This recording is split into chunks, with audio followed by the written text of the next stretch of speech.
Ese tipo de casos da un camino directo hacia la residencia. En el caso del asilo, ¿eso tiene importancia? ¿El proceso tarda más que el otro cuando una persona entra con visa a Estados Unidos y pide asilo o o cruza por la frontera? Me pagan cash Ujú. o utilizo documentos falsos. Él no me tiene que pagar y eso es erróneo.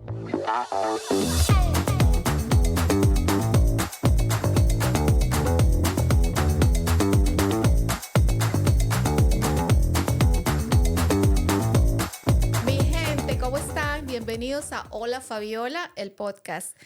Hoy continuamos con el tema de migración porque tuvimos tantas preguntas de parte de ustedes que en realidad nos quedamos cortos con lo que hablamos. Todo el mundo me dice, pero ¿por qué no hablaron de asilo, de trata humana? ¿Cómo podemos conseguir documentos de otra manera que no sea por medio de familia? Porque obviamente no es el caso de todos. Así que le dije a María, y como María siempre está en disposición de ayudarnos, ella decidió hacer un programa más para nosotros, ocupar un poquito más de su tiempo, que se lo agradezco bastante, y está aquí para que hablemos un poquito acerca de lo que son los asilos y las oportunidades que tienen personas con esa situación. María, hola, ¿cómo estás? Hola, muy contenta de hablar de uno de mis temas favoritos. Vamos a hablar acerca de, me mencionaste asilo y las visas de tráfico. Son temas difíciles, pero mucha de nuestra comunidad se va a sentir relacionado con estos temas porque, como bien mencionaste, muchas personas no tienen un familiar que los pueda ayudar y la solución para ellos en ocasiones son las visas humanitarias. Cuéntame un poquito acerca, ¿qué es un asilo cuando un país lo proporciona? El asilo es una protección, en nuestro caso, que se le pide al gobierno de Estados Unidos cuando una persona ha sido perseguida o tiene un temor fundado a ser perseguido en el futuro debido a su raza, su religión, su nacionalidad, su opinión política o porque pertenece a un grupo social particular. Entonces, como notas, no mencioné, por ejemplo, la falta de oportunidades económicas. Muchas personas que llegan a mi oficina me dicen, quiero pedir asilo porque no tengo oportunidades. Aunque es la realidad de muchas personas, no es un motivo protegido bajo la ley de inmigración. Entonces, un asilo tiene que ser, de lo que estoy entendiendo, que la vida de la persona está corriendo riesgo. Correcto, la persona debe tener miedo de regresar a su país, no miedo nuevamente por que no consigue Falta de trabajo. Es que en oportunidades. realidad sufrió algún tipo de persecución. Las cortes han definido persecución y podría ser un secuestro, persecución por parte del gobierno, porque, por ejemplo, participé en una marcha, que las pandillas me persiguen porque me opuse a su reclutamiento, Ujú.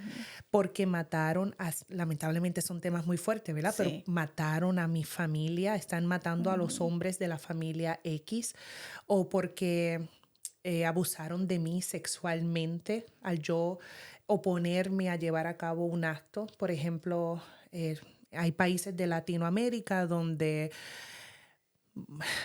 policías, mujeres que se oponen a llevar a cabo las matanzas masivas Ujú. a personas por simplemente ejercer un derecho constitucional, abusan de ellas sexualmente, las encarcelan.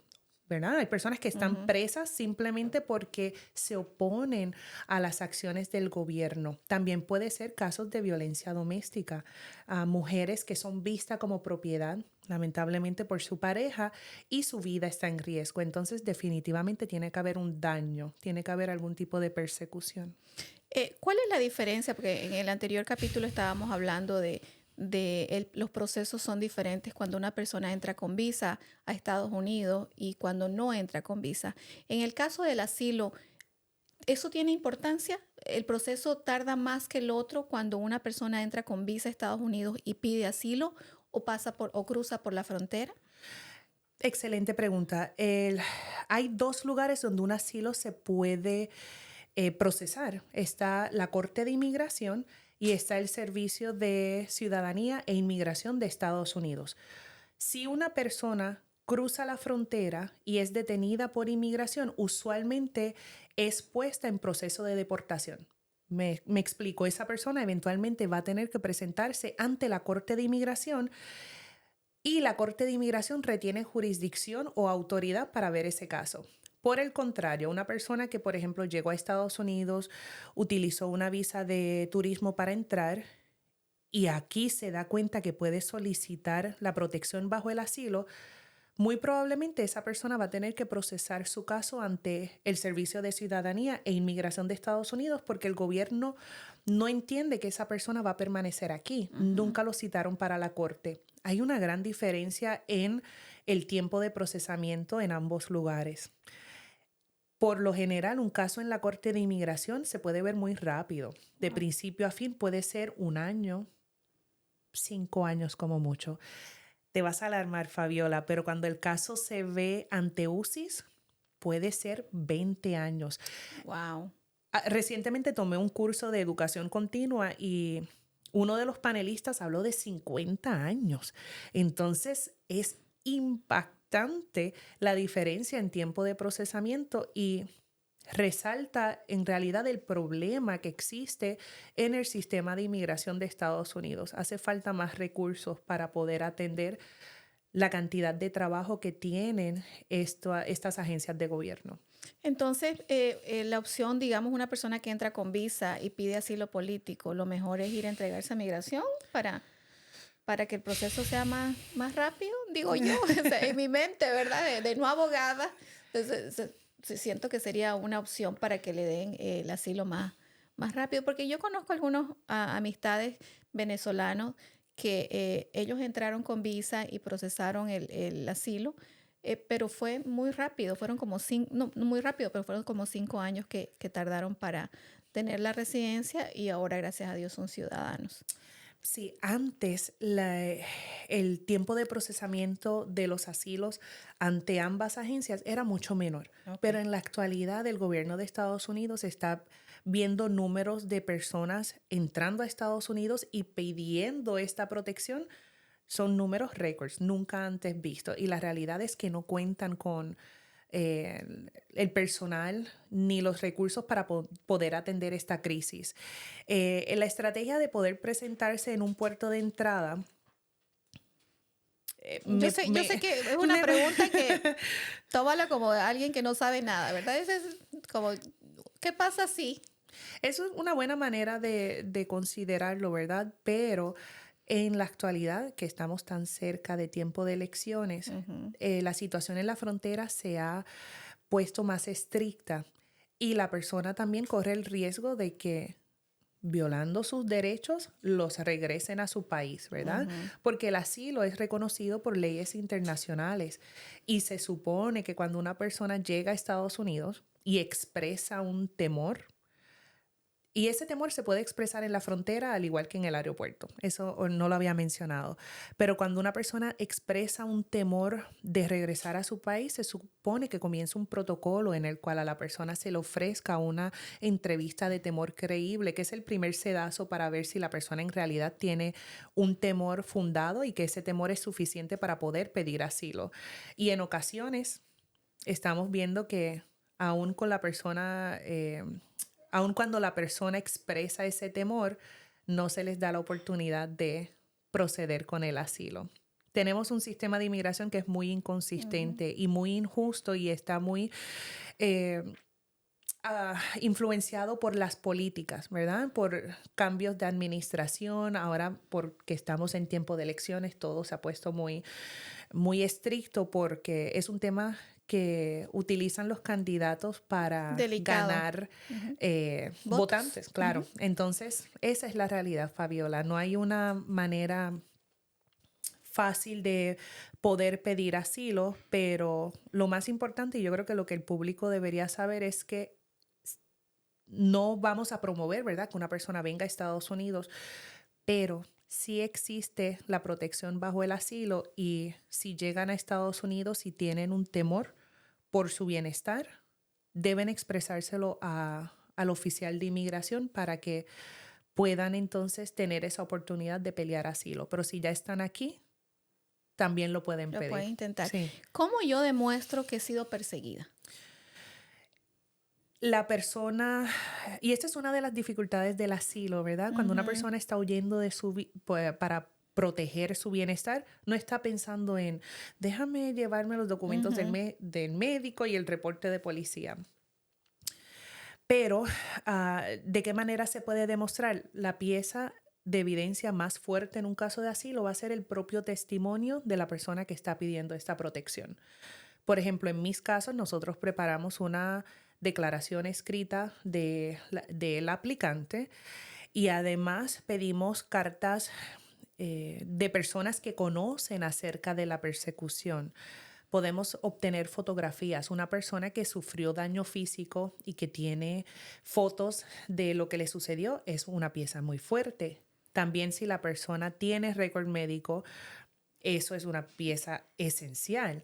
Si la persona tiene un reporte de policía, también es una pieza muy poderosa porque lamentablemente en nuestros países de Latinoamérica hay un factor común y es la impunidad. Muchas personas intentan solicitar protección de las autoridades, pero las autoridades no tienen en ocasiones los recursos, no tienen el entrenamiento o, por ejemplo, casos de violencia doméstica son vistos como la norma. La mujer tiene que aguantar. O el hombre, por ejemplo, no se atreve a pedir protección por la creencia de la sociedad de que el hombre tiene que aguantar todo lo que le suceda. Pero en resumen, la pieza más fuerte va a ser la declaración del aplicante. En ocasiones, debido al trauma que tiene la persona, no puede hablar del tema. Entonces ahí colaboramos con un profesional de la salud mental para que les pueda ayudar a obtener esos datos sin volver a traumatizar al aplicante. Y de una vez tenemos el reporte de un profesional que puede dar su opinión acerca del trauma que sufrió la persona. Yo creo que es súper importante, como tú estabas diciendo al principio, cuando una persona está sufriendo violencia doméstica, lo menos que uno piensa es qué voy a agarrar para poder salir y huir de mi agresor, ¿verdad? Correcto. Entonces, qué bueno saber de que la palabra de la persona es súper importante cuando están sometiendo el request para lo que es el asilo. ¿Qué pasa con las personas que ya viven en Estados Unidos y trabajan para alguien y esa persona los explota y los amenaza? ¿Hay algún tipo de ayuda me imagino que eso puede ser trata humana, eh, que uno pueda tener una manera de pedir documentos y tener la opción de tener papeles, digamos, Sí, valga la redundancia? sí, Fabiola, ese tema es bien importante para nuestra comunidad porque muchas personas desconocen que independientemente de su estatus legal, ellos tienen derechos, que independientemente de su estatus legal, el empleador tiene que cumplir con ciertas protecciones, ¿verdad? Hay una línea muy fina entre el abuso laboral y la trata de personas. Para ambas hay un remedio de inmigración. Cuando una persona, por ejemplo, no le quieren pagar lo establecido por el salario mínimo federal, ¿verdad? Por ejemplo, en Maryland, un empleado debe recibir una paga mínima de $15. Puede ser 16, puede ser más de 15, pero nunca menos. Y muchas personas piensan, bueno, es que yo uso otro nombre o a mí me pagan cash o utilizo documentos falsos. Él no me tiene que pagar. Y eso es erróneo, ¿verdad? Entonces, el secretario de Seguridad Nacional implementó hace aproximadamente un año lo que se conoce como acción diferida, que es una protección para personas que han sido víctimas o testigos, que es excelente, ¿verdad? Protege aún así a las personas que no lo sufrieron, pero presenciaron algún tipo de abuso laboral. Y esas personas reciben protección contra deportación y además la posibilidad de obtener un permiso de trabajo y un número de seguro social. Pero si ese empleador no tan solo te paga menos de lo establecido, comienza a amenazarte, te dice, si te quejas te llamo a inmigración, dale gracias a Dios que tienes trabajo porque yo sé que usas documentos falsos. Ya ahí la persona está trabajando por miedo. Y ese miedo lo podemos definir como coerción y el empleador te está utilizando para que trabajes, ¿verdad? Ujú. Bajo fuerza, fraude o coerción, y ahí podríamos hablar acerca de la visa T, que es una visa para personas que han sido traficadas.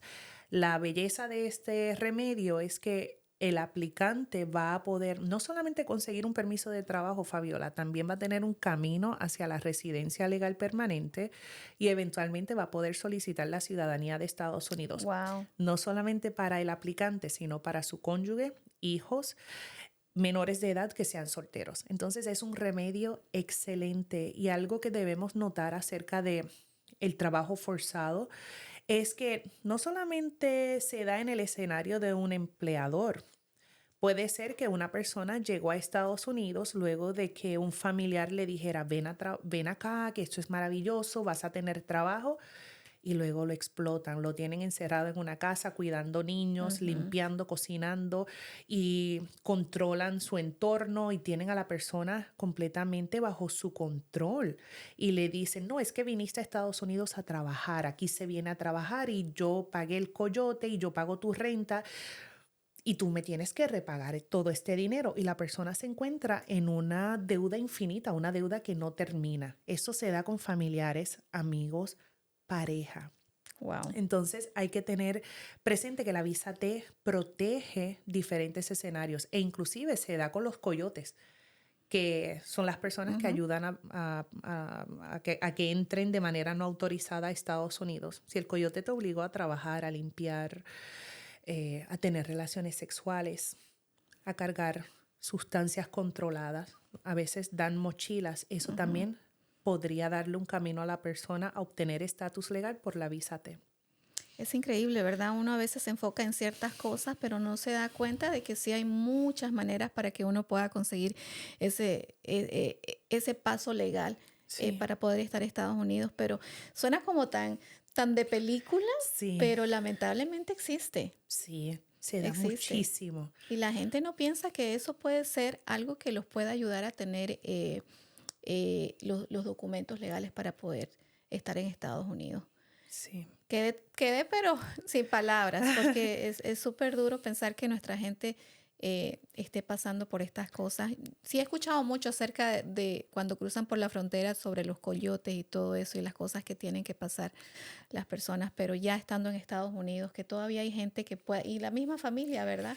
Sí, y se ha normalizado mucho, Fabiola, este tipo de conducta, ¿verdad? Ellos dicen, no, es que el coyote pues me hizo un favor. Él no te está haciendo un Ujú. favor. O el empleador, es que él sabe que yo no tengo permiso y me dio trabajo, y yo, usted es Justifican. quien le está ayudando al empleador. Él se está enriqueciendo y te Ujú. está robando dinero. Al igual con la familia, no le quiero hacer daño a mi familia cuando la familia lo está traficando bajo la definición de ley. Igual con las parejas, la violencia doméstica. Y me encanta esta oportunidad, ¿verdad? Porque seguimos brindándole conocimiento a la comunidad de que ellos tienen derechos y de que estas conductas no son normales. Tenemos que dejar de normalizar el abuso, la explotación, la intimidación, y hacer valer nuestros derechos. Y el premio adicional es que mientras hacen valer sus derechos, pueden tener un camino a obtener estatus legal en este país. Excelente. ¿Hay algunas restricciones en ciertos países para pedir asilo o es de acuerdo a la situación, obviamente, personal que uno vive? Sí, es de acuerdo a la posible persecución que sufrió el aplicante. Afortunadamente no existe una restricción en cuanto a qué países pueden pedir asilo, por lo menos aquí en Estados Unidos. María, cuéntame un poquito acerca sobre la visa juvenil.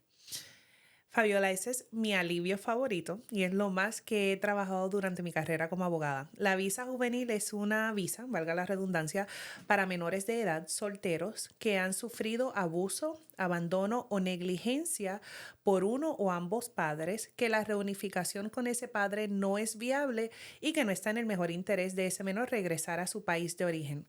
En cuanto a qué se considera como un menor de Ujú. edad, eso varía por jurisdicción. En el estado de Maryland tenemos la bendición de que una persona se considera menor de edad hasta antes de cumplir 21 años.